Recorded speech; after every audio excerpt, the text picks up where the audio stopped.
دغه لرغونی کسر د سکندر مقدوني په وخت کې 1430 قبل المیلاد جوړ شوی دی.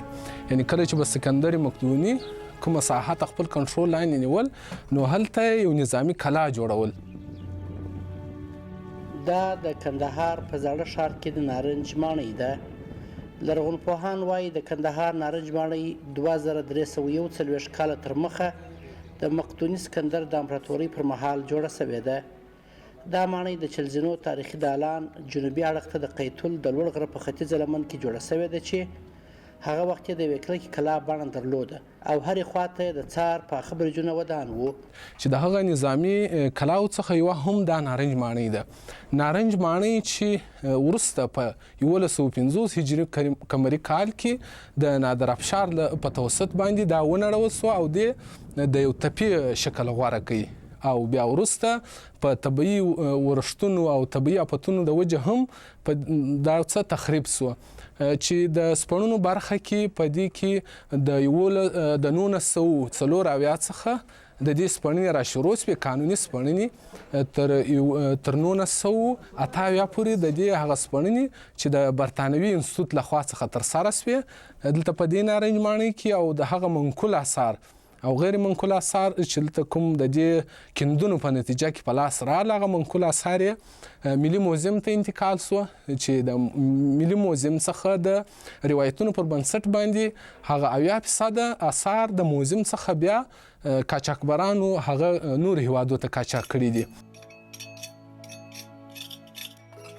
له لومړنیو سپړنو څخه تر نیمه پیړۍ وروسته نږدې 4 کال تر مخه یو وار بیا د افغانستان د اطلاعات او فرهنګ وزارت د لرغون پیژندنې ریاست لخوا په دغه ودانۍ کې رسمي کیندنې پیل شوې چې تر اوسه هم دوام لري.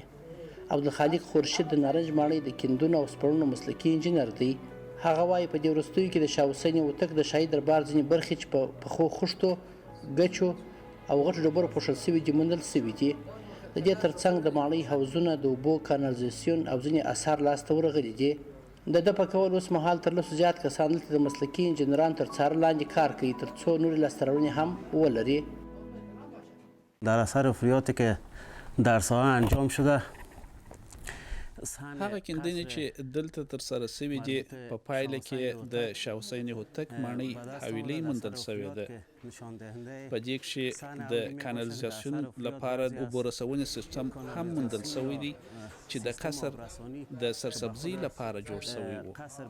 قصر به خاطر سرسبزی قصر ساخته شده بود در اثر افریات پیدا شده. د منقول آثارو څخه موږ په نارنج ماڼۍ کې په دغه درو کالو په جریان کې موږ تقریبا تر 100 پورې منقول آثار سپالي کوزه او ډبرین آثار چې سکې دي او ځینې د کاشیو چې هغه باندې تصویرونه هم رسم دي هغه موږ په لاس راوړي دي چې دغه غیر منقول آثار موږ د کندهار موزیم ته انتقال کړي او په کندهار په موزیم کې د 2 کلونو آثار ثبت او راجستر شوي او د تیر کال هم پاتې دي.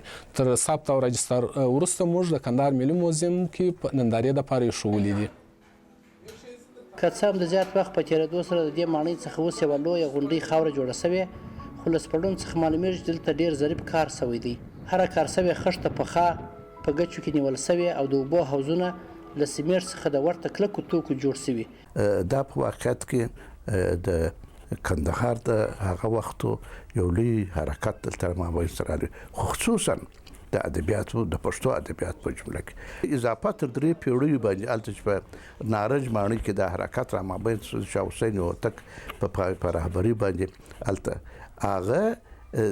یو لوی دربار جوړ شو د ادبیاتو د مشاعرو. ښه مثال یې موږ تاسې پټه خزانه لرو.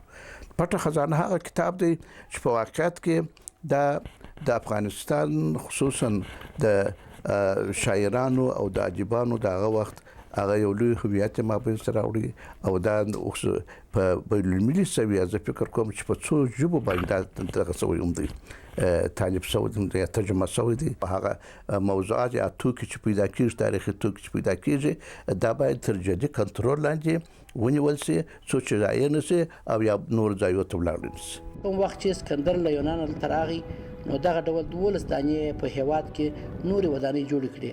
اوس د نور یولو څه هیڅ درک نشته یوازې د کندهار نارنج ماڼۍ یوه کنډواله پاتې ده.